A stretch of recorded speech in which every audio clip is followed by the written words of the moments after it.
Loin de sa famille et des gens qu'elle aime, elle commença à perdre espoir. « Adélaïde, viens me rejoindre. La comtesse de B est là avec sa fille. »« J'arrive tout de suite, mère. » Je fermai mon livre et descendis les escaliers du grand hall en essayant de paraître heureuse de les recevoir.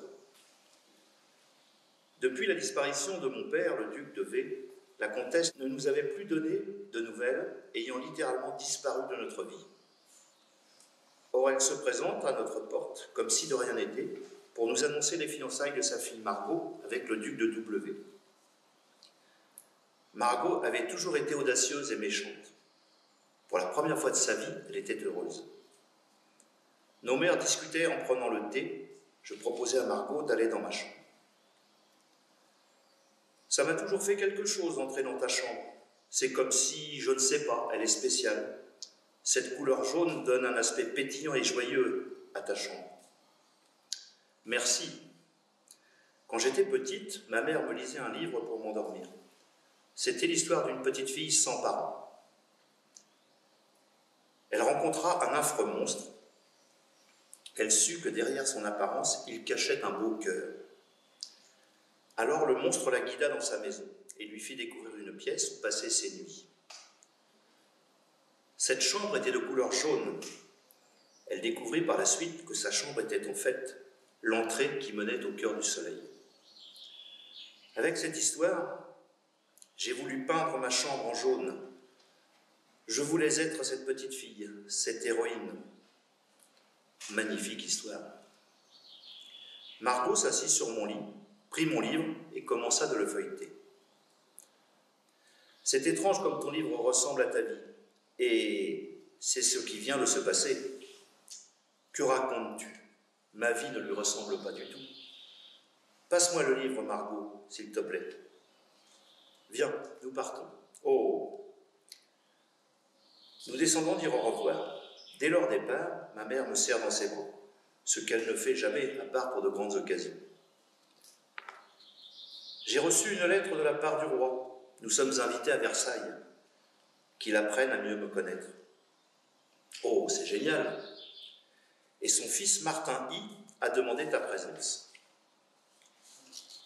Après une grande discussion avec ma mère, je remontais me coucher, épuisé par tous les sentiments ressentis. Dans mon lit, j'ai repris l'histoire. Je me suis redressé, poussant un cri en voyant que phrases et mots du livre se déplaçaient pour créer une histoire. Après m'être calmé, je repris le livre et commençai à feuilleter les pages. Je repoussai un cri, mais cette fois plus petit, découvrant que l'histoire avait changé. Il n'était plus question d'une jeune fille à qui il arrivait des mésaventures. Non, il était question de ma vie. Ma vie était inscrite dans le livre. Je ne peux le croire. Déjà minuit. J'ai à me lever tôt. Je décidai de m'endormir. Difficilement. Nous partons pour Versailles dans notre plus belle voiture, avec nos plus beaux chevaux. Le roi nous accueillit avec élégance et nous accompagna jusqu'à nos appartements. J'avais bien entendu pris mon livre. Or, pendant le séjour, le livre avait repris son récit. Je pensais avoir rêvé et je me rappelais ce qu'avait dit Margot. Le livre ressemblait étrangement à ma vie. Je décidai d'en parler à ma mère. Elle soupira. « Je ne pensais pas que tu découvrirais la vérité si vite. La vie en a décidé autrement. Voilà. Ta porte et ta chambre entière ont été peintes avec la même substance qui ornait les murs de la maison du monstre du livre que je te lisais jadis. Cette peinture magique est reliée à 3 choses. Ton père, ton livre et toi. Nous ignorons pourquoi et comment. Cette peinture a causé la disparition de ton père. Il était parti avec Lafayette, non pour la guerre, mais recherche des traces du marchand qui nous a vendu cette substance. Il voulait trouver moyen de te déconnecter de ce produit. Tu vas me dire, c'est fort dommage que ton père ait disparu pour de la peinture. Mais ce n'était pas la peinture le problème. Dans l'histoire, la peinture et la chambre font office de porte pour arriver au cœur du soleil. Tu me diras, c'est le cœur du soleil, c'est merveilleux, mais il y a une suite. Le cœur du soleil est en fait les enfers, une prison où l'on torture à mort. La suite dit aussi que le monstre était vraiment un monstre. L'inconscience d'un enfant pouvait entraîner de graves conséquences, mais pour ouvrir la porte vers les enfers, il fallait alors prononcer 3 mots. Pendant que ton père était au loin, tu as réussi à t'introduire dans son bureau et à voler quelques papiers, sans que je m'en aperçoive. Sur l'un d'eux, il y avait 3 mots. Tu venais d'apprendre à lire.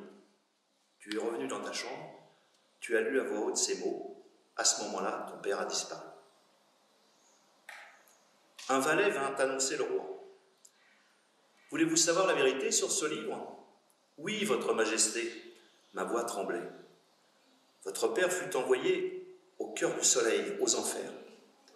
Il n'est pas mort là-bas, il s'en échappa, mais atterrit dans un labyrinthe sans fin.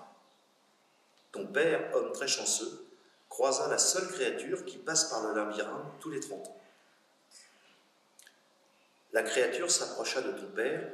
La créature lui dit « Je t'accorde 2 vœux.